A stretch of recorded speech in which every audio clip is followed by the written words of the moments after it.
안녕하세요. 워런 버핏처럼 매일 신문을 박준모와 함께 읽으면서 투자의 고수가 됩시다. 웜의 신박 오늘 9월 3일 수요일 순서 시작하도록 하겠습니다.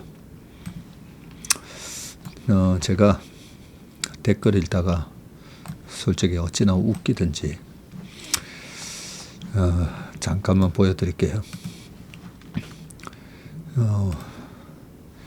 어제 동영상인데요. 기관 외국인 배당일의 단타, 레버리지 꼽혀서 거래 급감. 이렇게 심각한 표정으로 댓글도 읽고 신문도 읽고 13,800분이 보셨는데 시작할 때 오늘은 정말 1시간 이내로 끊어보겠습니다.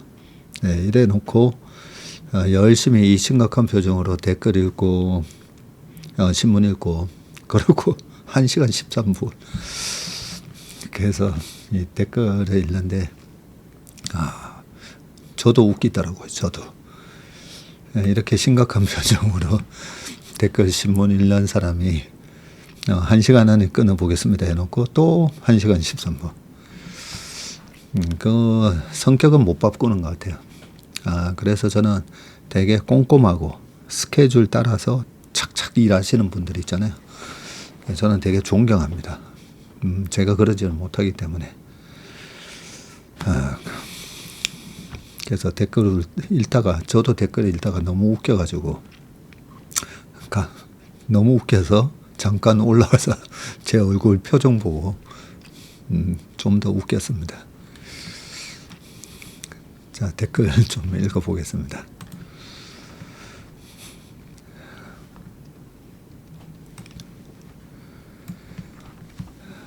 전무님께서 댓글을 재밌게 읽어주시다 이제 신문 읽겠습니다 하시며 학창시절에 수업시간에 진도 나가기 전에 선생님의 여담을 즐겁게 듣다가 이제 교과서 펼쳐 하셨을 때 느꼈던 아쉬웠던 감정과 매치가 되네요. 정말 그렇게 비유하시니까 어떤 기분인지 알 것 같아요. 저는 제가 방송을 보는 입장이 아니다 보니까 뭐야 또 40분이나 해서 막 저는 그런 입장이었는데 이렇게 또 그렇게 여담을 즐겁게 듣던 그런 거랑 비교를 해주시니까 위안이 됩니다. 고맙습니다. 오늘 아침 브리핑에서 금리 인하와 미국 지수의 상관관계에 대해서 늘 궁금했는데 수십 년 동안의 케이스별로 분석해서 브리핑해 주시니 궁금증이 많이 해소되었습니다. 어제 아침에 그 미국 시장이 휴장이었기 때문에 이서영 프로가 저거 했었죠. 미국의 금리 인하 6개월 동안 동결돼 있다가 금리 인하를 딱 하게 되면 금리 인하 전후로 그리고 금리 인하하고 난 12개월 동안 S&P 500이 어떻게 움직였는지 그게 두 가지 케이스였죠. 진짜 리세션으로 들어간 케이스랑 아니고 금리 인하는 했는데 이코노미가 경제가 계속 이렇게 성장했을 때라 상당히 좋은 자료였고 그걸 또 시대별로 쭉 분류를 또 해놨었잖아요. 1971년, 74년, 1980년, 81년, 82년. 그런데 저는 이 과거에 그 기간 동안에 어떤 일이 있었는지를 좀 알다 보니까 그 구간 동안에 세계 정세가 어떻게 변했었는지 그런 부분을 좀 옆에서 설명을 드리긴 했었습니다. 시간만 좀 있었으면 그 한 페이지 가지고 그죠? 그 한 페이지 가지고 한 3시간 설명할 수 있을 것 같아요. 그거는 앞으로도 3시간을 하게 되면 너무 지루하실 수도 있고 해서 그 어제 표를 자세히 보시고 혹시나 좀 궁금하신 거 있으시면 어제 아침 모닝 브리프에서 첫 부분 한 20분 분량 한 30분 그 부분 가지고 질문하실 거 있으시면 질문해 주시면 되겠습니다.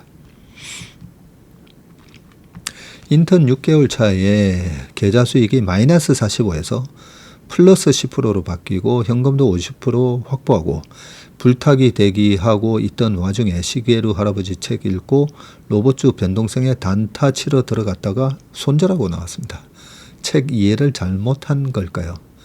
시계루 할아버지보다 채슬리입니다.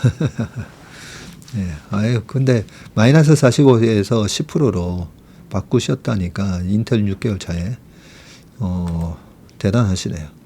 2026 룰루랄라님이신데 제가 어제도 우리 신부장한테도 그랬죠.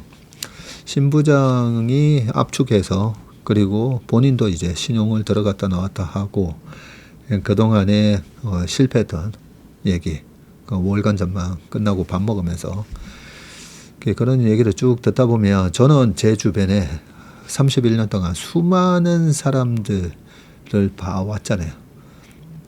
거기서 몇백억을 번 사람들도 봤고 몇 천억을 번 사람도 봤고요. 몇 조를 번 사람도 봤습니다. 천억을 2달 만에 빵으로 만든 사람도 저는 봤고요. 많은 사람들을 보다 보니까 신부장이나 우리 회사의 성구 매니저나 볼 때마다 이제 떠오르는 인물들이 있거든요. 그래서 제가 어제 그랬죠. 신부장 보고 슈퍼개미가 될 상이라고. 네. 갑자기 관상쟁이가 된 것 같네요. 왕이 될 상인가. 영화 관상에서 그죠. 예, 이거 3,000% 빠지면 안 되니까. 그래서 우리 신부장 보고 슈퍼개미가 될 상이니까 나중에 슈퍼개미 되면 몇백억 주식 부자가 되면 우리 신부장이 그 지역 본부장 맡아가지고 시니어 인턴 나중에 지역 본부장 하라고 네, 그런 얘기를 했었는데 우리 룰루랄라님도 마이너스 45% 계좌를 우리 인턴 하면서 10%로 바꿨다는 말은 우리 룰루랄라님도 슈퍼개미가 될 자질이 있으신 분이에요. 예전부터 제 주변에 찐 슈퍼개미들 있잖아요.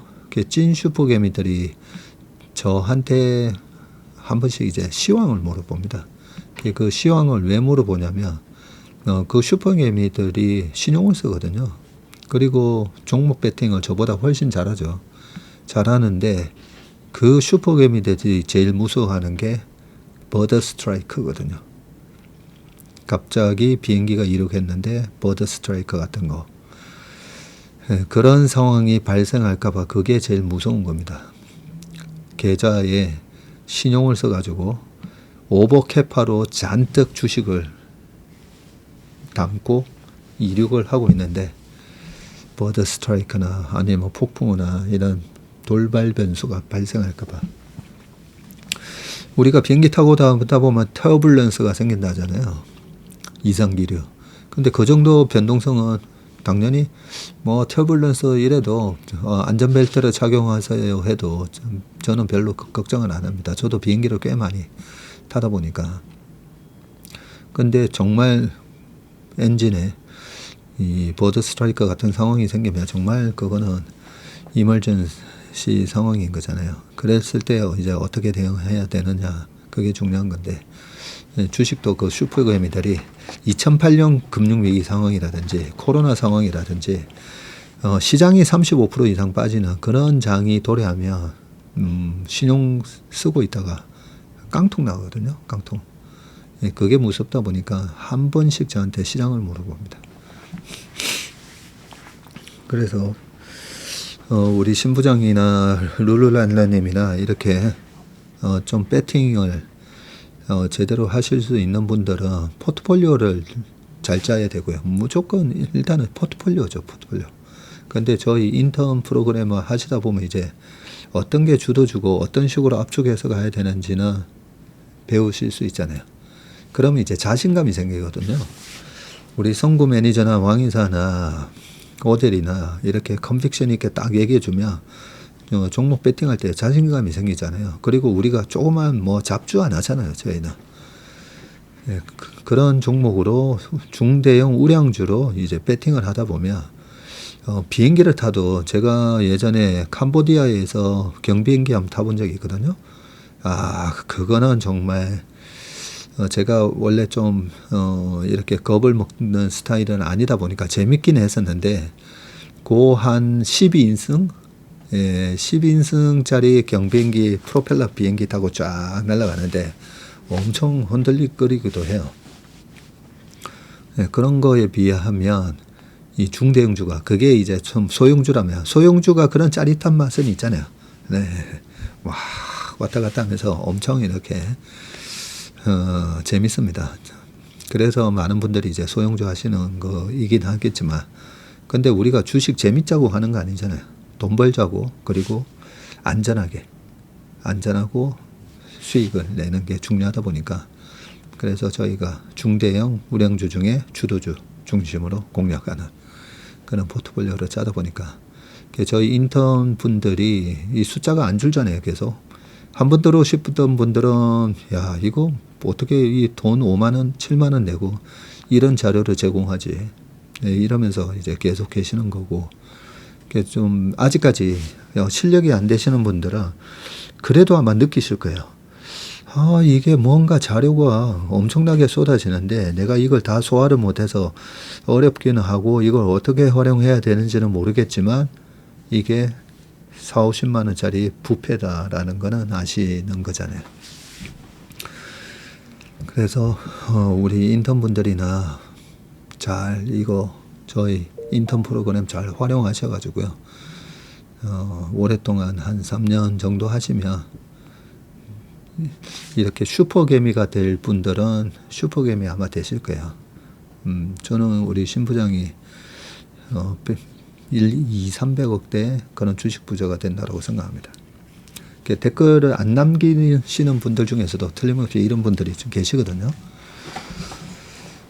그게 바로 제가 바라는 우리나라의 이 금융무사들이 10명이 되고 100명이 되고 또 500명이 되고 1000명이 되고, 그러면 진짜 뭐 미국 시장 이런 데 가서 돈 우리가 금융으로 투자로 달러를 벌어들이는 대한민국의 든든한 금융무서가 된다라고 저는 생각합니다.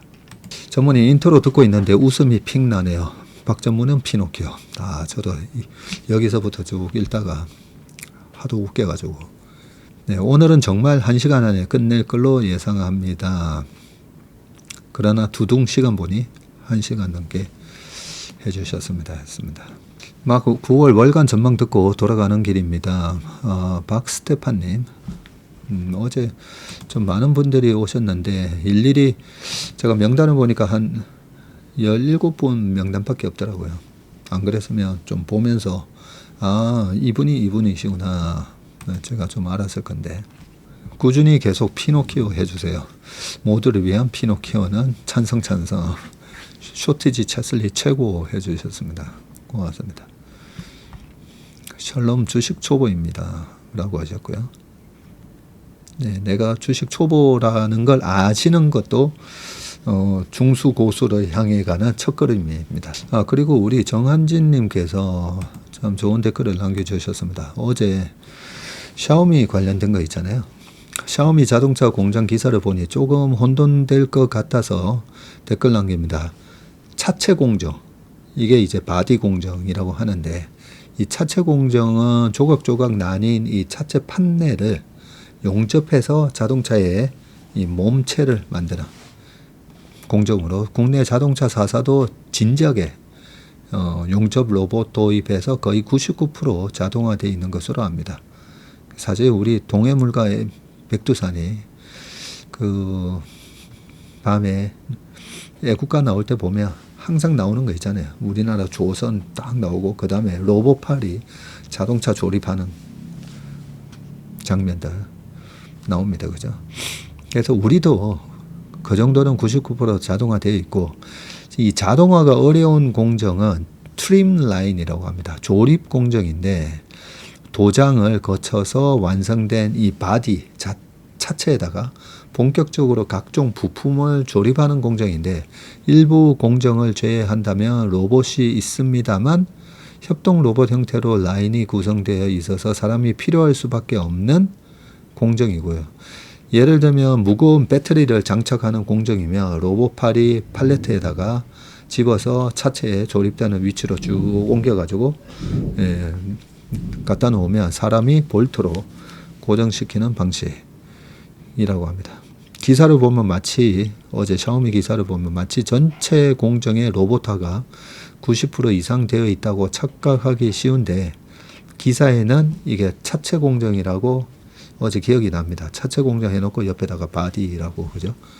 써 있지만 이걸 자동차 조립이 어떻게 이루는지 대개는 모르기 때문에 그런 부연 설명이 있었더라면 좋았을 것 같습니다. 경계는 하되 본 기사만 보고 너무 쫄 필요는 없다고 봅니다. 앞으로 나올 인간형 로봇이 조립 라인에 투입된다면 그때부터는 다르겠지만 말입니다. 물론 싼 전기료가 전제되어야 할 것 같습니다만이라고 너무 좋은 이 댓글을 쭉 남겨주셨습니다. 이렇게 산업별로 저같이 경영학과 나와가지고 사무실에서만 일한 사람들이 이해하지 못하는 그런 부분들은 이렇게 댓글을 남겨주시면 좋습니다. 우리 설레이는 배우님이 와 재밌네요. 유익한 내용 감사합니다. 라고 하셨습니다. 대댓글에 내일 삼성증권에서 세무상담 후 최슬의 랩 상품 브리핑 받을 예정인데 현금을 좀 더 가지고 가다가 그 다음 턴어라운드 되는 랩 가입이 좋을까요? 아니면 이번 랩 들어가도 될까요? 타기관 랩 가입했다가 지지부진해서 며칠 전 뺐습니다. 지지부진한 타기관 랩 뺀 거는 잘하신 것 같아요. 저희가 지금 삼성, 신한 전부 다 7월 달에 설정했던 게 전부 다 목표 전환 상환이 다 됐거든요. 그래서 지난달에도 시장이 8월 달에 마이너스 1.8% 빠졌는데 랩 수익률이 4, 5% 이래 나다 보니까 목표 전환형은 거의 다 저게 됐습니다. 그래서 지금은 또 삼성증권에서 이번 주 다음 주 모집하는 것 같은데 신한도 마찬가지고 그냥 하시면 될 것 같습니다. 저희가 그 위험 관리라든지 이런 거는 저희가 다 하니까요. 어제는 비가 많이 오더니 오늘은 너무나 높고 푸르른 가을 하늘입니다. 바람도 주야로 시원하네요. 언제나 건강과 행운을 빕니다. 주식 투자의 기쁨 필독했습니다 하셨습니다. 김미아님께서 필독하셨으니까 이번 주말 북콘서트 오시면 마이크 연결 드릴 테니까 한 말씀 해주시기 바라겠습니다. 35분에 딱 끊겠습니다 해놓고 댓글 끊으려다 보면서 또 밑에 그랬었죠. 이 부분에서 역시 하는 탄성이 절로 나왔습니다. 이런 거 제가 읽다가 저도 되게 참 웃기더라고요. 35분에 그냥 칼같이 다 끊으면 되는데 여기서 끊겠습니다 하다가 밑에 댓글 보고 그리고 또 한 두세 개 더 읽었잖아요. 그죠? 사람이 이렇게 좀 모질지가 못합니다. 제가 보면 칼같이 잘라야 될 땐 잘라야 되는데 현금 확보하라는 충고를 차일피일 미루다 오늘 실행에 옮겼는데 새로운 걸 알았네요. 금액으로 오늘 6천만 원 정도를 매도했는데 이 재반 비용이 60만 원 가까이 1% 정도 됩니다. 60만 원이면 1%인데 그죠? 거래세 수수료 등을 합쳐도 0.5% 안 넘겠지 생각했는데 제법 많이 나와서 헐 맨날 주식을 쌓기만 하다가 처음 이렇게 많이 매도를 해보니 재반 비용도 꽤 드는군요. 특히 ETF 운용 보수가 0.4에서 0.8까지 꽤 되네요. ETF는 거래세가 없는 걸로 제가 알고 있거든요. 그래서 ETF 운용 보수는 보통 1년에 그죠? 1년에 0.4에서 좀 액티브한 거는 0.8까지도 받기도 합니다. 그런데 주식을 6천을 팔았는데 1% 정도 비용이 나왔다는 거는 요즘 수수료를 좀 다 저렴하게 하는데 그죠?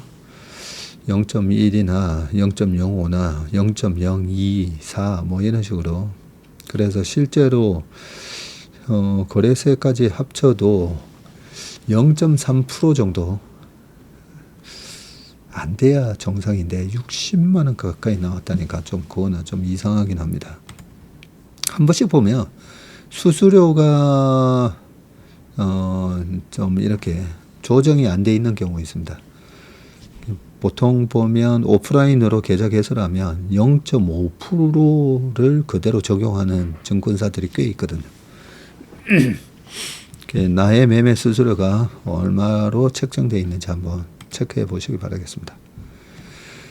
토끼와 거북이 게임에서 일반적인 상식은 토끼가 토끼에게 이긴다고 상상을 합니다. 그러나 우리 모두 알듯이 거북이가 승리의 깃발을 획득할 수 있었던 것에서 우린 또 배우지요.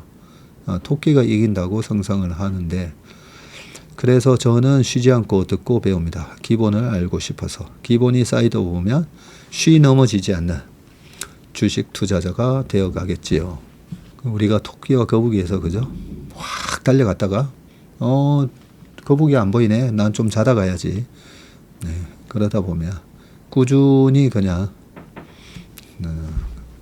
목적지를 향해서 꾸준히 걸어간 거북이가 승리를 하게 됩니다. 그죠? 자, 캐시라떼님, 어제 오셨었는데, 오신다고 얘기도 하셨는데, 제가 캐시라떼님이 누구신지, 네, 그걸 체크를 안 했어요. 그래도 어제 9월 월간 전망 오셔가지고 사진도 찍으시고, 어제 자료 만드는데 제가 8시간 이상 걸렸다 했잖아요. 초집중해서 만든 자료입니다. 월간 전망. 그 자료를 또 초집중해서 듣느라 1시간이 금방 지나갔어요. 맛있는 저녁도 준비해 주시고 Q&A 시간에 어디서도 들을 수 없는 유익한 내용 너무나 감사했습니다. 우리 최밀턴 분들 꼭 한 번씩은 월간 전망 다녀오시기를 강추합니다. 네, 한번 와보신 분들은 압니다. 그죠? 또 방송에서 얘기하는 거랑 도시락 까먹으면서 얘기하는 거랑 또 다른 얘기도 많이 합니다. 그죠? 1시간도 좋고 2시간도 좋습니다. 저희는 레버리지 많이 써서 부동산에 많이 묶여 있는데 요즘 같으면 팔고 채슬리 찾아가고 싶은 마음도 들어요. 또 남편이 3년 전에 모 제약회사 주식 투자로 이런 돈으로 채슬리 가고도 남았겠구나 싶고요. 그래도 이것도 다 귀한 경험이 되었니 생각합니다. 네. 우리가 저를 보시면 돼요. 저 같은 경우에 제가 일부러 저의 실패 사례도 많이 말씀드리잖아요.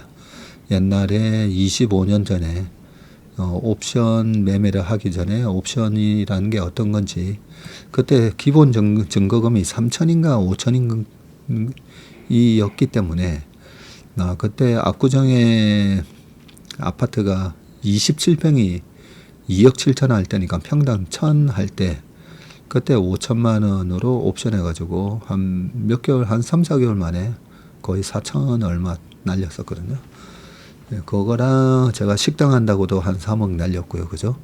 그것뿐입니까? 옛날로 거슬러 올라가 가보면 동네 시장 통해서 어떤 아저씨한테 쏘가가지고 장난감 카메라를 진짜 카메라인 줄 알고 어머니 돈 예금 심부름 갔다가 그 돈으로 그 장난감 카메라 10만 원 주고 샀다가 돌아오는 길에 아차 속았구나. 가보니까 당연히 없죠. 그래서 어머니한테 일주일 내내 혼났습니다. 그러면서도 어머니한테 제가 그렇게 얘기했던 것 같아요. 이 10만 원으로 앞으로 1,000만 원, 2천만 원 손실 볼 걸 제가 교훈을 얻었다고 저는 그렇게 생각하겠다고 말씀드리면서 그 말씀드리고 나서 그 다음부터는 더 이상 야단은 안 쳤었던 것 같은데 그래서 우리가 지나고 보면 그때 당시의 돈으로 막 따져보면 아깝고 뭐 이런데 우리가 차를 몰고 다녀도 뭐 간단한 접촉사고도 나고 또 누가 문 찍고 가고 그러면서 소모품처럼 이렇게 고장도 나오고 그러잖아요. 마음은 한 10년 타면서 한 번도 고장도 없이 한 번의 접촉사고도 없고 한 번의 주차 티켓도 없이 가고 싶죠. 가고 싶은데 저는 그게 우리가 일상생활에서 내는 일반 비용이라고 생각합니다. 피할 수 없는. 네, 그 꼼꼼한 분들은 이제 잘 피하시겠지만 그래서 투자를 하든 아니면 일상생활에서 발생하는 그런 비용이라든지 여러 가지 내가 이거 안 낼 수도 있었는데 그런 거는 통계적으로 늘 일어나는 일이다. 이렇게 생각하시면 되고 투자를 하니까 더더욱이나 당연히 실패의 경험들을 경험하게 됩니다. 그러니까 말씀하신 대로 이것도 다 귀한 경험이다. 이렇게 생각하시면 됩니다. 오랜만에 인사드립니다. 9월의 시작을 함께해서 너무 좋고 중독성이 있다는 그 말에 매우 공감을 합니다. 하셨습니다. 날마다 현금 비중 늘리는데 왜 이렇게 싼 주식들이 보이는지 참는 것이 힘들어서 한 주식만 구입해 봅니다. 이것도 되게 좋은 전략이에요.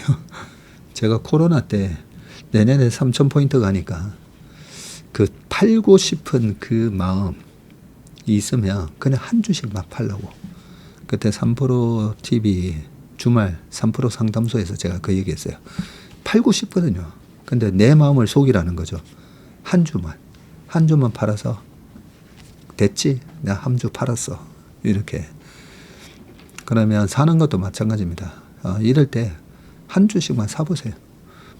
그게 지나고 보면 결과에 따라서 그죠? 잘 샀는지 한 주라도 샀으면 안 되는 건지 여러 가지 주식에 대한 이해를 하시게 됩니다. 주식시장은 황금 도깨비, 탐욕 공포, 조바심을 극복하고 인내하자. 인생의 진리인 것 같습니다. 하셨습니다. 어떤 순서로 정리하면 좋을지 궁금했는데 방송 때 베타가 크다라고 얘기해 주셔서 감사합니다. 하셨습니다.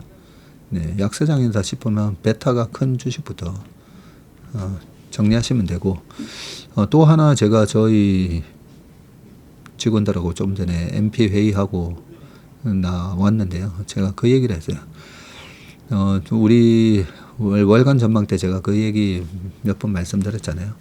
내가 지금 투자하고 있는 종목이 이렇게 막 하락하고 있는 계좌에 그러면 이게 주식도 종목별로도 이게 구조적 약세장에 걸린 주식인지 이벤트에 의한 약세장에 걸린 주식인지 그리고 또 경기수나 시클리컬 약세장에 걸린 주식인지 그게 중요하다 했잖아요. 경영진의 구속 이런 건 뭘까요? 이벤트 약세장이잖아요. 똑같아요. 시장이 이벤트 약세장이면 빠르게 올라오죠. 종목도 이벤트 악재에 걸리면 빠르게 올라옵니다. 단발성 이벤트인 경우에. 근데 구조적 약세장에 걸리면 마이너스 70% 빠져요. 그래서 2차 전지는 제가 구조적 약세장에 들어갔다고 말씀드렸잖아요. 그러면 내가 갖고 있는 주식을 전문이 이거 물타기를 해야 되나요? 아니면 계속 버텨야 되나요? 그게 마이너스 30이 난 게 중요한 게 아니라 이벤트에 의한 약세인 건지 구조적 약세장에 들어간 주식인지 그게 중요합니다. 구조적 약세장은 뭐라고 그랬죠? 그 산업이 구조조정이 일어나야 헤어나올 수 있는 그런 단계로 들어갔을 때가 구조적 약세장입니다. 그리고 반대로 구조적 성장주가 있어요. 그 구조적 성장주가 뭐냐면 2016년에 저희가 에코프로 처음 샀거든요. 10,000원 할 때. 완전히 헐값일 때. 그러고 나서 거의 한 300배 났죠. 그게 21년까지 저희가 2차 전지 플레이를 했었는데 구조적 성장주였어요. 내연기관차에서 이제 전기차로 변하는 패러다임 시프트 속에서 나오는 구조적 거기다가 뭐까지 붙었죠? 정책이 G1, G2 미국, 중국 다 유럽까지 이제 전기차 하라는 거죠. 환경 여러 가지 면에서 그렇게 정책 모멘텀까지 붙으면서 엄청난 구조적 성장주가 됐던 거죠. 그래서 에코프로나 대주전자나 뭐 이런 것들이 뭐 100배, 200배, 300배가 날 수가 있었어요. 자, 그런데 2023년도에 보면 CATL이 1등이 되고 그거는 중국만 1등이잖아. 근데 결국은 중국 제외하고도 CATL 1등 됐잖아요. BYD, 그리고 아무튼 이 중국이 뛰어들고 우리나라에서도 SK가 또 2차 전지에 뛰어들었잖아요. 그렇게 구조적 성장이다 생각해서 많은 플레이어들이 들어오다 보니까 그러면 공급 과잉 상황으로 갈 수밖에 없습니다. 그렇게 되면 마진이 떨어지죠. 그러면 이걸 뭐라고 그래요? 우리가 처음에는 블루오션이라고 했다가 제가 중국이 들어오면 레드오션으로 변한다 했잖아요. 중국 깃발이 빨간색. 그래서 중국이 쫙 들어오면 6.25 전쟁 때 압록강을 건너는 중공군 30만 명, 30만. 저는 그런 게 막 연상된다고 말씀드렸습니다. 그래서 구조적 성장주가 이제는 많은 플레이어들이 들어오면서 그 중에서도 가장 무서운 중국 부대가 들어오면서 블루오션을 빨갛게 물들이기 시작할 때는 도망가야죠.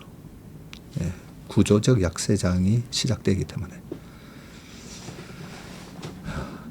이런 얘기 때문에 이런 얘기가 있어서 댓글 좋아하시는 거 맞죠? 네. 저도 읽다 보면 솔직히 이 댓글 읽기 전만 하더라도 아유 오늘 한 시간이 참 값진 시간이 되셔야 되는데 뭔 얘기를 해드려야 되나 매일같이 뭐 한 시간 넘게 하다 보니까 아 오늘은 뭔 얘기를 해야 되나 막 항상 좀 마음이 그렇거든요. 근데 댓글 읽다 보면 막 이런 게 막 생각이 나가지고 자, 웜의 신박 듣던 중에 한국에 있는 큰아이한테 카츄사 합격 소식이 나왔군요. 아, 요즘 카츄사 들어가기 정말 어려운데 이 뺑뺑이라 가지고 일정 성적되는 사람들 중에서도 이게 로터리 방식이라서 되기 힘든데 야 축하드립니다. 전무님 눈이 퀭하네요. 그러니까요. 이 자료 만든다고 어제 월간 전망 그 전날 5시간 꼼짝 안 하고 자료 만들다가 그리고 어제 또 한 3시간 더 해서 총 8시간 한 9시간 걸렸습니다. 9시간. 네, 그러다 보면 눈이 퀭해집니다.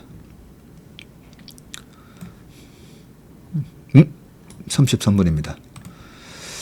네, 이제는 네, 끝나야 되는데, 또, 어제 대인춘풍님이 오셔가지고, 대인춘풍님 오셨나요? 했더니 앞자리에 딱 앉아 계셨는데, 어디서 오셨습니까? 그러니까, 해운대에서 오셨다고. 야, 어제 월간 전망 들으시러 기차 타고 오셔가지고 또 밤늦게 내려가셨는데, 어제 잘 내려가셨군요. 주식 투자의 기쁨 책 사인도 받고, 사진도 함께 찍은 후 가벼운 발걸음으로 부산 향하셨다고 합니다. 나중에 해운대 지부장 하셔야죠. 우리 대인춘풍님. 아침 모닝 브리프에서도 지금 후미 대장 역할 하고 계십니다. 그죠? 이 댓글. 행복한 부자님이 또 중요한 댓글을 남겨주셔가지고 미 연방 대법원 3심 결과를 예측해보자면 상호간세는 위법으로 판결 날 가능성이 크다고 봅니다 하셨어요. 보수적 법관도 법논리 이전에 사회통념적인 상식이 있고 게다가 트럼프를 지지해야 할 정당성도 없는 것이죠. 개중에는 트럼프에 잘 보이려고 법논리에 맞지 않는 판단을 하는 사람이 있을 수는 있겠지만 양심적이고 법을 제대로 공부하신 법관이라면 상호간세는 당연히 철회되어야 한다고 판결을 내릴 것입니다 하셨습니다. 진실은 항상 담백하고 명료합니다. 네. 사실 우리가 이런저런 정치적으로 판단을 많이 하잖아요. 보면 판단을 하는데 저는 그래도 이 대법원에 계신 분들은 어떤 거는 법률인으로서의 어떤 양심? 네. 그래서 미네르바 지혜의 여신입니까? 이렇게 눈을 가리고 그죠? 눈을 가리고 이 저울과 칼을 딱 들고 있지 않습니까? 그죠? 선입관을 갖지 않겠다. 주관적인 판단을 하지 않겠다. 네, 그런 거니까요. 자, 인형 저도 갖고 싶습니다. 500개로는 안 됩니다. 하셨고요. 이제 35분이니까 진짜 여기서는 중단해야 됩니다. 우리 샬롯님이 웃음이 나와서 미칠 지경입니다 하셨는데, 네, 35분 네, 딱 끊었습니다. 자, 첫 번째 기사입니다. 펄어비스는 어쩌다 양치기 소년이 됐나? 지연 또 지연, 증권가 분노케 한 게임사라고 되어 있는데, 양치기 소년의 말로는 어땠나? 진정성 결여, 기다림과 실망의 반복. 게임사 펄어비스가 신작 붉은 사막의 서비스 연기를 발표한 뒤 증권가에서 쏟아진 보고서 제목이 이랬네요. 4년이나 공개가 연기됐던 게임 붉은 사막 서비스 시작이 또 지연되자 증권사들은 펄어비스를 더 이상 신뢰하기 힘들다며 격앙된 반응을 보였고요. 일부 증권사는 국내 시장에서 사실상 매도 의견인 중립 의견을 내놓기도 했답니다. 게임 업계와 시장에서는 2026년 1분기에도 신작을 내놓지 못한다면 사실상 시장 신뢰가 완전히 사라질 것이라는 우려감마저 나온다고 되어 있습니다. 사진은 펄어비스가 개발 중인 붉은 사막 게임의 한 장면이라고 되어 있습니다. 자, 붉은 사막은 펄어비스가 차세대 먹거리로 개발 중인 신작인데요. 2019년 처음 개발 소식이 외부로 알려졌고 당시 펄어비스 측은 21년 공개를 목표로 한다고 밝혔는데 높은 품질로 호평받은 검은 사막 개발사 펄어비스가 신작을 만든다는 소식에 게임 이용자들은 환호를 했습니다. 검은 사막 다음으로 신작을 붉은 사막으로 만든다라고 2019년에 얘기를 했었군요. 2020년 12월 12일 붉은 사막 예고 영상이 공개된 직후에는 시장은 더욱 열광을 했고요. 예상보다 게임 품질이 훨씬 높았던 덕분인데 신작 기대감에 2020년 12월 한 달 동안에 주가가 30%나 넘게 올랐다고 합니다. 그러나 딱 거기까지였다 하네요. 2021년에 나온다는 약속과는 달리 붉은 사막 공개일은 계속 밀렸고요. 펄어비스는 22년, 23년 해가 바뀔 때마다 하반기에 신작을 선보일 것이라는 말만 되풀이했고요. 24년 상반기에 꼭 내놓겠다고 했지만 다시 하반기로 밀렸고 급기야 25년 연말로 또 바뀌었습니다. 이마저도 지키지 않았고 올해 2분기 실적 발표에서 펄어비스는 붉은 사막 공개일이 26년으로 변경됐다고 밝혔습니다. 자, 이제 시장에 있는 심은 한계에 다다른 상황이고 4년에 걸쳐서 6차례나 미룬 펄어비스를 향한 증권사와 투자자의 신뢰도는 바닥을 쳤고 안재민 NH투자증권 애널리스트는 게임 개발사 특성상 일정 지연은 발생할 수 있는 일이지만 펄어비스는 지연 빈도가 지나치게 잦은 편이고 회사는 26년 1분기를 언급했는데 최종 확정되기 전까지는 불확실성이 여전히 존재한다고 지적을 했습니다. 각 증권사 리서치 센터는 앞다투어 펄어비스를 성토하는 보고서를 냈고요. 양치기 소년 진정성 결여 이런 강한 표현의 제목을 담으면서 실망감을 강하게 표출했습니다. 실적도 시장 기대치를 충족하지 못했고요. 올 2분기 펄어비스 매출은 796억에 영업손실이 118억 원을 기록을 했습니다. 매출과 영업이익 모두 예상치 밑돌았고요. 영업이익은 광고 선전비 증가 영향으로 101.9% 감소하며 적자로 전환됐습니다. 이게 펄어비스 주가이군요. 자, 왜 매번 늦어지나? 신작 개발 지연은 펄어비스의 대표적인 고질병으로 꼽히는데 지연된 게임이 붉은 사막만 있는 게 아니고 21년 세계 최대 게임쇼 중 하나인 게임스컴에서 호평받은 기대작 도깨비도 여전히 감감무소식이고요. 27년 3분기에 출시 예정이라는 정보 외에는 아예 소식조차 없습니다. 프로비스의 신작 지연 패턴은 늘 똑같았는데 개발 소식을 알린 후에 게임 미리 보기 영상을 공개하고요. 예상을 뛰어넘은 게임 퀄리티에 게임 업계와 시장 기대를 끌어모으고 이에 힘입어서 주가는 폭등하는데 주가가 한창 오르고 난 뒤에도 게임 개발 소식은 들리지 않게 되고 계속 연기된다는 발표만 나오고 이에 실망해 주가는 하락한다. 이후 개발 관련 발표가 나오면서 다시 상승하다가 지난 4년간 이 패턴이 계속 반복됐다고 합니다. 처음에는 품질을 높이는 데 집중하나 보다 하며 이해하던 게임 이용자나 투자자도 시간이 지나면서 회사를 불신하는 쪽으로 돌아섰다고 합니다.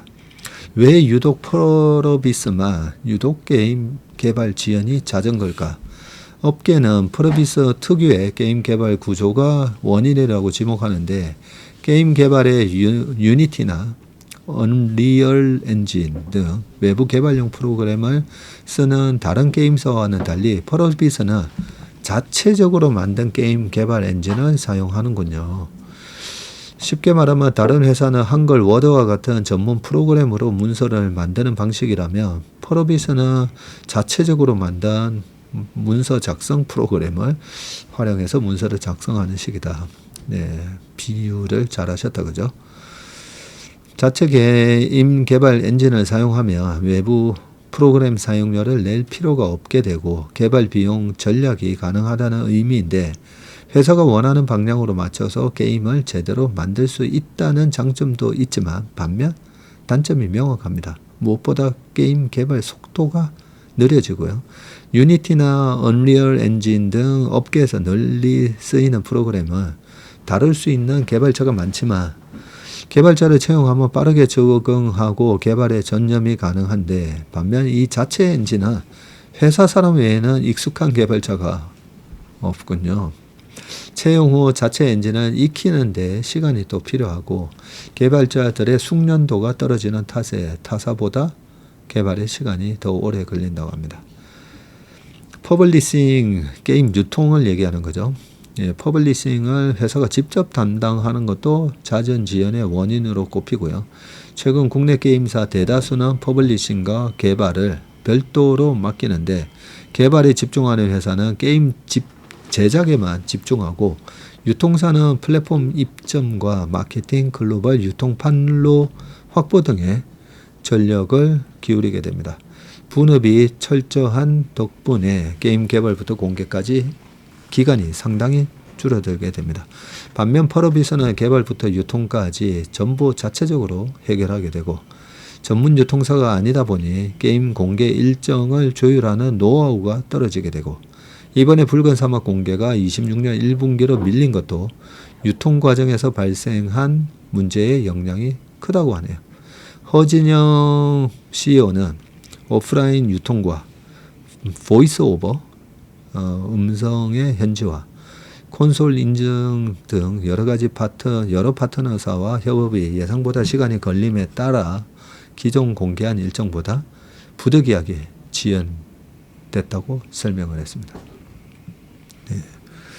그래서 프로비스 차트를 한번 살짝 봤어요. 제가 도대체 어떤 수준이길래 네, 이겁니다.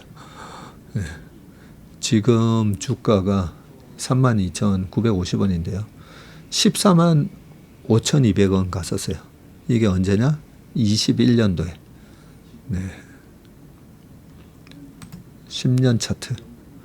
이때 코로나 직후에 게임주가 이렇게 급등을 하면서 그때 BBIG였었죠. BBIG 빅7에서 BB 바이오 그리고 배터리 I 인터넷 G가 게임이었어요. 그래서 요때 이런 주식들이 급등을 하다 보니까 BBIG였었는데 자 주가가 왜 이 모양이 됐을까? 여기서 보시면 실적을 보시면 됩니다. 실적을 여기 더보기를 눌러서 보면 실적표가 나오죠. 자, 연간 2020년, 20년, 21년, 22년, 23, 24, 25 우리 투자자분들은 반드시 어떤 투자 포인트를 들으셨을 때 그동안 최소한 과거 5년 동안의 이 기업의 매출하고 이익은 어떻게 변했는지 이거는 확인하셔야 돼요. 자, 20년에서 21년 넘어오는데 자, 매출이 줄죠. 4,800억에서 4,000억으로 줍니다. 줄고 이익도 1,500억에서 430억으로 줄어요. 22년도에는 매출 줄죠. 계속 탑라인이 줄어듭니다. 488, 4038, 3857, 33, 34 이렇게 줍니다. 그러면서 이익도 급감하죠. 이 이익이 영업이익이 급감하니까 또 뭐가 줄겠습니까? 영업이익률이 떨어지죠. 32, 10, 4, 마이너스 4. 네, 이렇게 되면서 네, 주가가 박살났습니다. 게임 회사는 저도 이렇게 투자를 해보면 약간 천수답이에요. 회사가 일반 제조업 같은 경우에는 우리가 다음에 공장 짓고 뭐 어떻게 되면 물건이 출시가 되고 약간의 차이는 있어도 거의 비슷하게는 시기는 가잖아요. 근데 게임은 이게 약간 바이오랑 비슷해요. 뭐 이렇게 임상, 2상, 3상 될 겁니다 했는데 그게 지연도 되고 또 결과가 약간 천수답이에요. 결과가 어떻게 될지 모릅니다. 그 게임을 출시했는데 게임 유저들의 호응을 얻을지 안 얻을지. 그래서 첫날 출시됐을 때에 게임 잘하는 사람이 해보잖아요. 딱 해보고 이거 이번에 폭망인 것 같아요. 그래서 게임도 이 게임을 만드는 사람이 그 유명한 과거에 대작을 만들었었던 PD가 참여를 했는지 뭐 여러 가지가 많이 중요한데 오늘 그래도 제가 몰랐던 거 알았네요. 그 두 가지 게임 엔진은 펄어비스 자체 엔진을 쓰고 그리고 이 퍼블리싱 이런 것도 펄어비스가 다 직접 하다 보니까 근데 주가가 이렇게 많이 빠졌는데 시총이 2조 1천억이네요 아직까지. 네, 시총이 2조 1천억이니까 한때 여기서 지금 주가가 거의 지금 가격보다 4배 이상은 비쌌으니까 시총이 한 7조 갔었다 그죠? 자, 두 번째 기사입니다. 증권사 100조 벌크 은행 PF 제치고 기업의 수조 원씩 베팅이라고 되어 있는데 국내 증권사의 자기 자본이 100조 원을 돌파했네요. 국민신한, 하나, 우리 등 4대 은행의 자기 자본이 139조인데 이를 위협하는 규모이고요.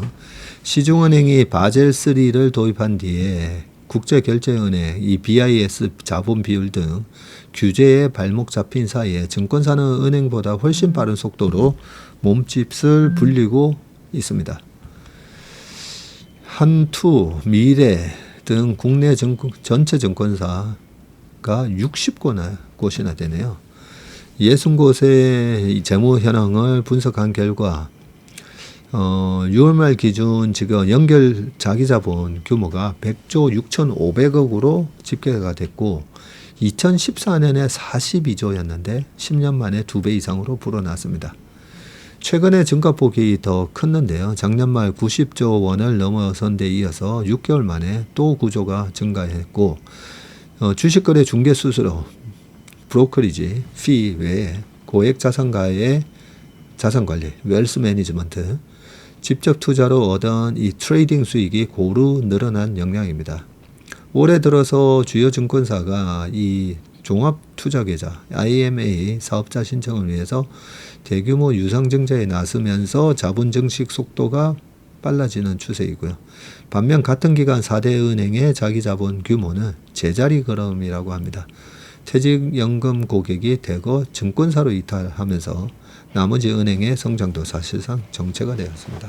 대형 증권사는 풍부한 실탄을 무기로 M&A도 하고 그 다음에 IB라고 하죠. 인베스트먼트 뱅킹, 투자은행도 하고 인수금융 사업과 공격적인 자기자본 투자, PI. 네. 우리가 프랍 데스크라고 하지 않습니까? 그죠? 네, 자기 자본을 투자하는. 이를 통해서 쌓은 신용을 기반으로 수조 규모의 발행엄을 찍고 대출채권, 유동화증권, CLO하고 그 다음에 주가 연계 채권, ELB 등 구조화 상품을 판매해서 시중자금을 빨아들이고 있습니다. 10년 전만 해도 증권사 자기자본은 4대 은행의 절반에도 못 미쳤지만 이제는 은행권을 위협하는 수준이고 금융산업의 구조 변화가 가속화하고 있습니다. 가열되는 금융권 영토 전쟁 이렇게 돼 있는데 저는 그렇게 생각하거든요. 이렇게 은행은 예대 마진을 따박따박 먹는 그런 좋은 비즈니스 모델을 갖고는 있지만 확실히 성장성이 좀 결여되어 있는 반면에 증권사는 이것저것 많이 합니다. 아까 IB 관련된 것부터 해가지고 많이 하다 보니까 증권사의 자기 자본이 이렇게 쭉쭉쭉쭉 늘어나고 있기 때문에 조금 이번에 밸류업 프로그램으로 인해서 금융권에서는 가장 성장할 회사는 이 증권사들이라고 저는 보고 있어요. 자, 그 다음 기사를 보겠습니다. 높아진 D램 점유율, 세계 1위 꿰찬 ESS, 중국에 긴장하는 한국이라고 되어 있습니다. 이 반도체와 에너지 저장 장치, ESS 등 첨단 정보기술, 부품, 인프라 시장에서도 중국 굴기가 본격화되고 있고요. D램 시장의 넘버 4로 올라선 이 창신 메모리 CXMT와 배터리 ESS 분야 세계 1위로 올라선 Sungrow 등이 대표 주자인데 산업계에서는 정부의 전폭적인 지원과 세계 최대 내수 시장, 촘촘한 산업 생태계, 끊임없이 유입되는 똑똑한 이공계 인재 등 네 박자가 맞아떨어진 떨어진 결과라고 분석을 하고 있습니다. 자, 2분기 D램 점유율인데요. 하이닉스 1등, 거의 40%, 그 다음에 삼성전자 30, 두 개 합쳐서 70입니다. 마이크론 22, 그 다음에 CSMT, 나냐 이렇게 되어 있습니다. 그리고 옆에 배터리 에너지 저장 장치 ESS의 점유율은 썬그로우 14, 테슬라 12, CATL 10, CRRC 9, BID 9. ESS의 시장 점유율에 한국 업체가 안 들어가네요.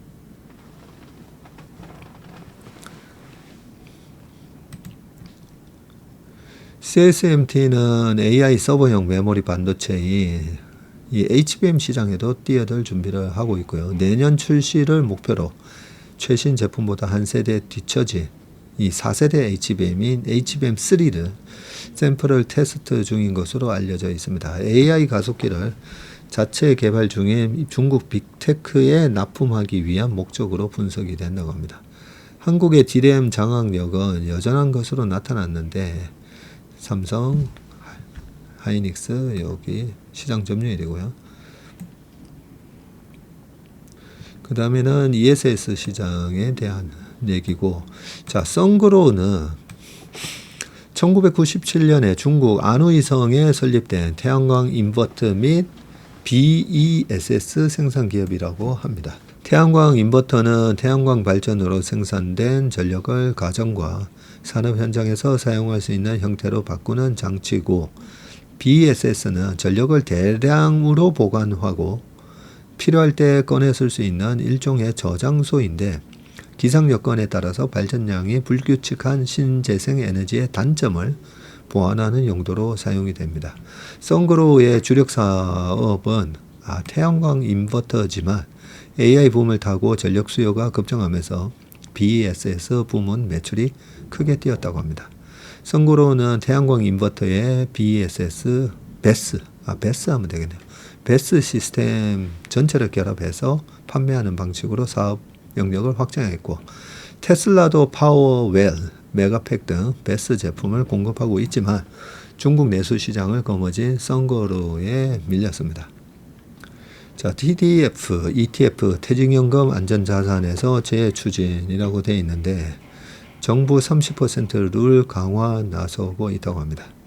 자, 정부 타겟 데이트 펀드, 이 TDF, ETF를 퇴직연금의 안전자산 할당분에서 투자할 수 없도록 막는 방안을 추진한다고 합니다. TDF, ETF가 연금에서 위험자산 비중을 높이기 위한 우회 수단으로 활용되고 있다는 지적이 나와서인데, 자산운용업계는 TDF와 ETF를 별도로 규제하는 건 형평성에 어긋난다며 강하게 반발을 하고 있는데요. 자, 금융투자업계에 따르면 고용노동부와 금감원은 이 TDF, ETF를 적격 TDF에서 제외하는 방안을 검토하고 있고요. 연말까지 근로자 퇴직급여보장법 시행 세칙을 개정하는 것을 목표로 업계의 의견을 수렴 중입니다. TDF는 투자자의 은퇴 시점을 고려해서 생애 주기별로 자산을 배분하는 펀드입니다. 자, TDF, 투자자의 은퇴 시점을 고려해서 생애 주기별로 자산을 배분하는 펀드인데, 은퇴가 한참 남은 청년기에는 이 성장주나 고수익 채권 등의 자산을 집중하고, 은퇴 시기가 가까워질수록 배당주나 국공채 비중을 높이는 시기입니다. 연금 선진국인 미국에서는 이 퇴직연금 401k라고 하죠. 이 401k에서 TDF에 투자하는 비중이 무려 68%에 달할 정도로 높다고 하네요. 당국은 2018년 9월부터 적극 TDF 제도를 운영해 왔는데, 주식 비중이 80%를 넘지 않고 은퇴 시점이 가까워질수록 주식 비중이 서서히 줄면서 은퇴 후 한 40% 미만이면 적격 TDF로 인정이 되는데, 이 적격 인정을 받으면 이 퇴직연금 계좌에서 TDF에다가 100% 투자할 수가 있다네요. 주식형 펀드 등 위험자산 70% 이내 규제를 피할 수 있는 셈이고, 운용사들이 적극 TDF 승인에 사활을 거는 이유이기도 합니다. 하지만 앞으로는 ETF 형태의 TDF를 모두 적격 TDF로 보지 않겠다는 게 당국 입장인데, 적격 인정을 받지 못하면 근로자 퇴직급여 보상법상 퇴직연금에서 TDF 편입 비중이 대폭 낮아질 것이라는 관측이 나옵니다. 자, 당국이 칼을 빼던 것은 TDF가 퇴직연금 안전자산 규제를 우회하는 수단으로 되고 있다는 시선 때문인데, 예를 들어서 연금계좌의 위험자산 한도가 70%로 막혀 있잖아요.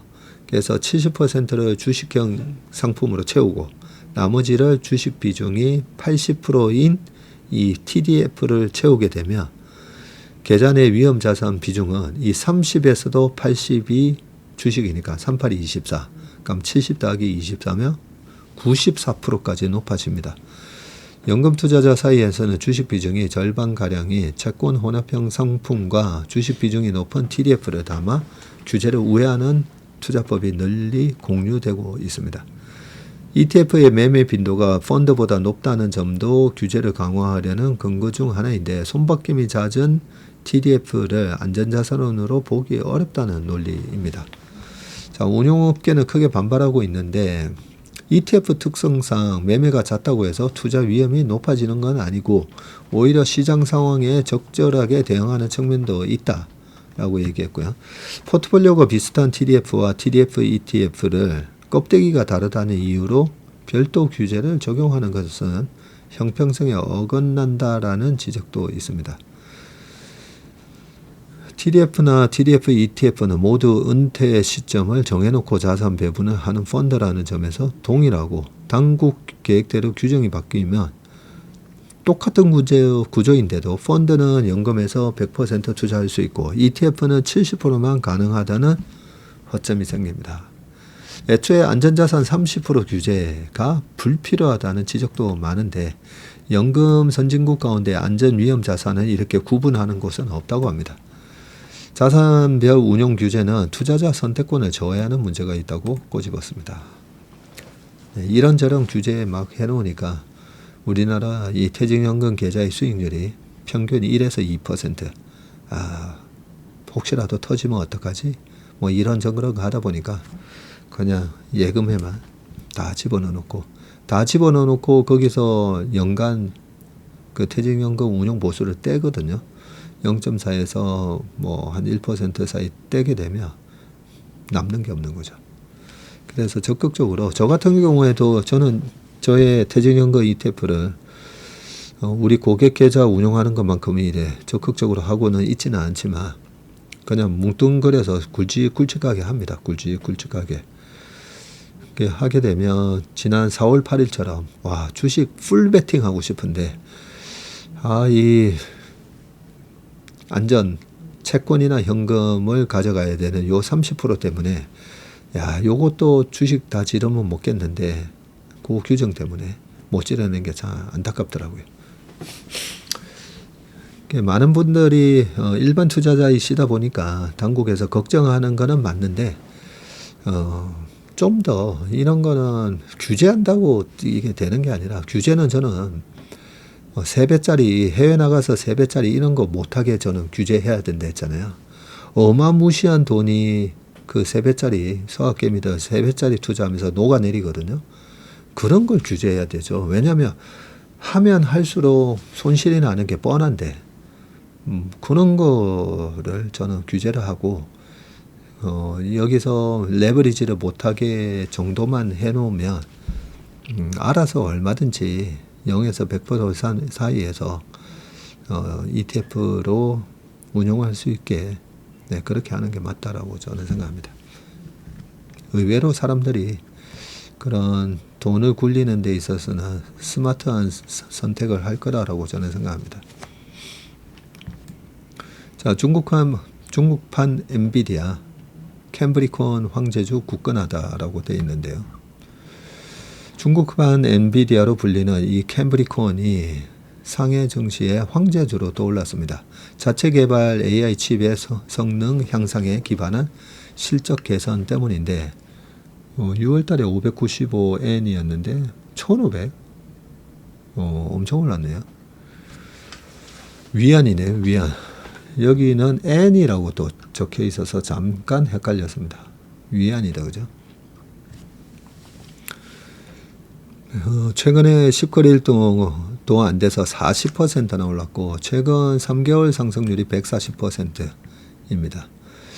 그리고 상해 증시에서 주당 1000위안을 웃도는 주식은 이 마우타이와 그리고 캠브리콘밖에 없어서 황제주로 불리는데 캠브리콘은 2016년 중국 과학원 출신 천재 형제인 천 윈지와 천 텐스가 설립을 했군요.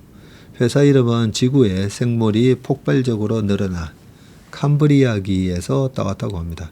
주가는 누적 손실 때문에 23년 1월에는 54위안으로 떨어졌지만 지난해 새 모델 C1 590 출시와 더불어서 분위기가 급변했고요. 제품 성능이 엔비디아 A100의 80에서 90% 수준으로 평가받은 역량입니다. 지난달 12일에는 중국 정부가 중국 빅테크에 국산 AI 칩을 사용하라는 뜻을 전달하면서 주가에 날개를 달아줬습니다. 주요 고객사인 틱톡 모회사 바이트댄스와 검색 포털 이 바이두 등을 대상으로 칩 판매가 늘어나면서 4분기 창사 이후 처음으로 흑자를 냈군요. 캠브리콘은 연내 차세대 AI 칩인 C1 690을 양산한다는 계획이고 현지 언론은 엔비디아의 대중국 수출 전용 칩인 H20보다 뛰어난 성능을 자랑한다고 전했습니다. 골드만삭스는 캠브리콘 목표 주가를 1835위안으로 대폭 올려 잡았군요.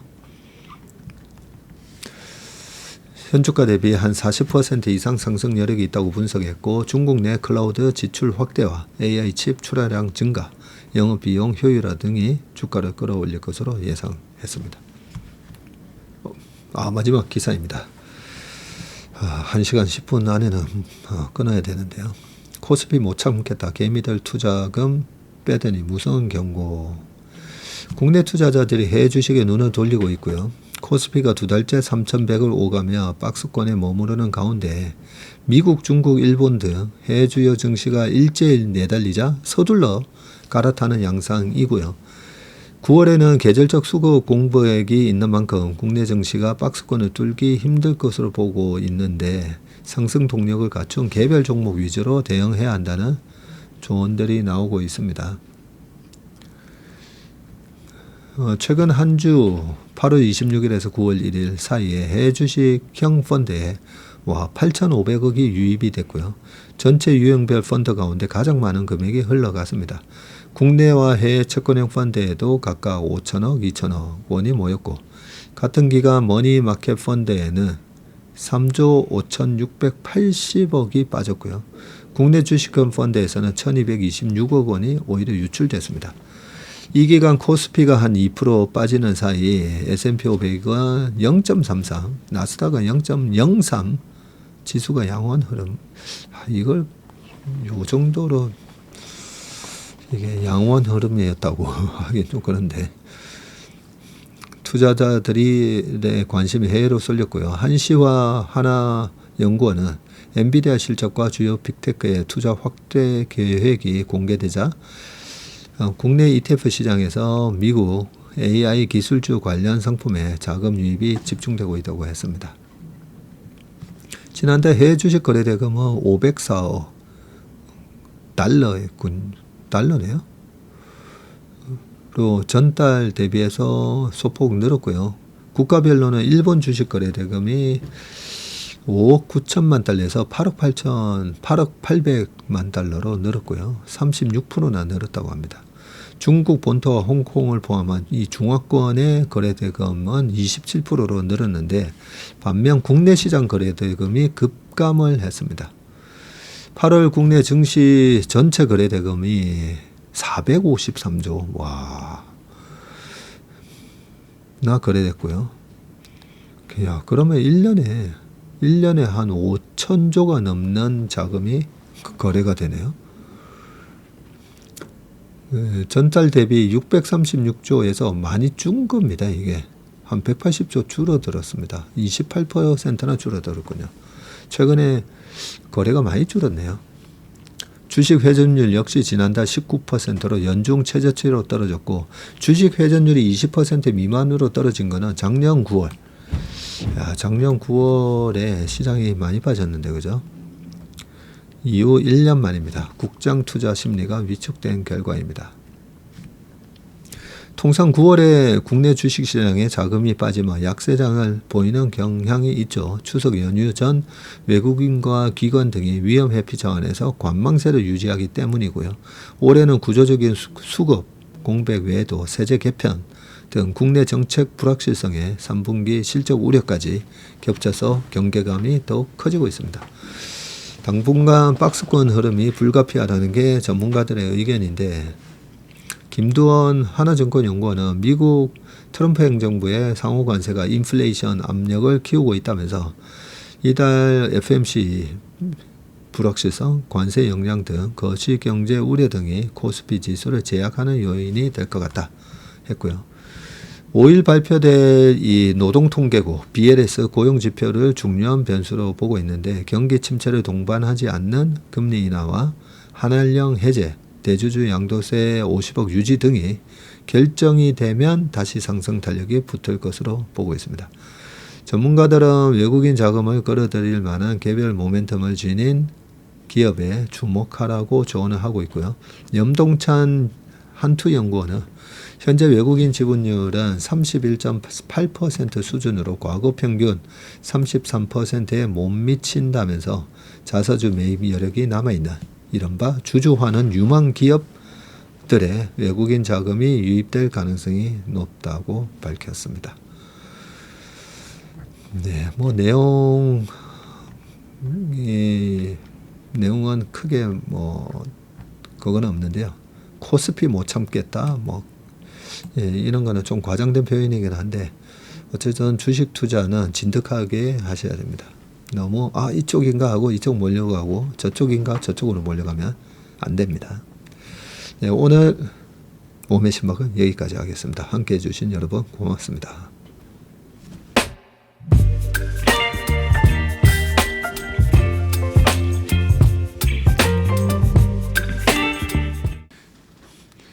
안녕하세요. 채슬리 투자자문의 박세익입니다. 최근 저와 채슬리 이름을 도용해서 투자 사이트라든지 밴드, 텔레그램, 카톡 채널 등에서 이 리딩방으로 유도한 뒤에 금전적인 피해를 입히는 이 사칭 사례가 빈번하게 지금 발생하고 있습니다.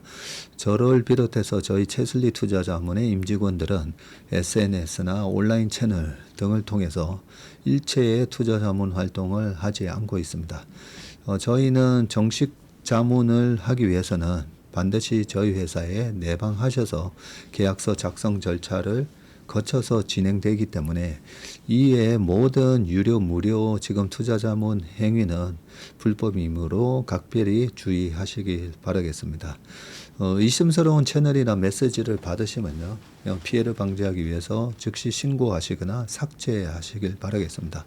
대부분의 사례가 이 사칭 사례에 피해를 보신 분들의 핸드폰을 제가 보면 이 방에 오셔서 무료로 투자를 도와드립니다. 뭐 이런 얘기를 하고 있고요.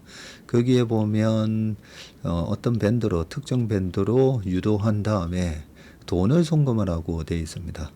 예, 그 과정에서 저희 하고의 일체 계약 관계가 없기 때문에 그렇게 돈을 송금하라고 하는 부분에 있어서 특히나 유의를 좀 해주시기 바라겠습니다. 저뿐만 아니라 많은 또 저희 업계의 유명인을 사칭한 그런 사칭방도 많이 지금 기승을 부리고 있는데요. 공통적인 특징이 앞으로 몇백 %가 날 급등주를 알려줄 테니까 이 방에 가입을 하라. 그러고 난 다음에 금전적인 부분을 갖다가 송금을 요청하는 그런 형태의 수법을 쓰고 있기 때문에 그렇게 무료로 주식을 알려드립니다. 이런 문자를 받으시면 바로바로 삭제를 하시길 바라겠습니다. 저희 채슬리와 채슬리 임직원들을 많이 사랑해 주시는 저희 채슬리의 고객분들 그리고 저희 채슬리의 이 구독자분들이 이런 사칭 피해가 일체 발생하지 않기를 바랍니다. 그러면 여러분들의 가정과 일터에서 항상 평화와 행복이 가득하시길 기원합니다. 감사합니다.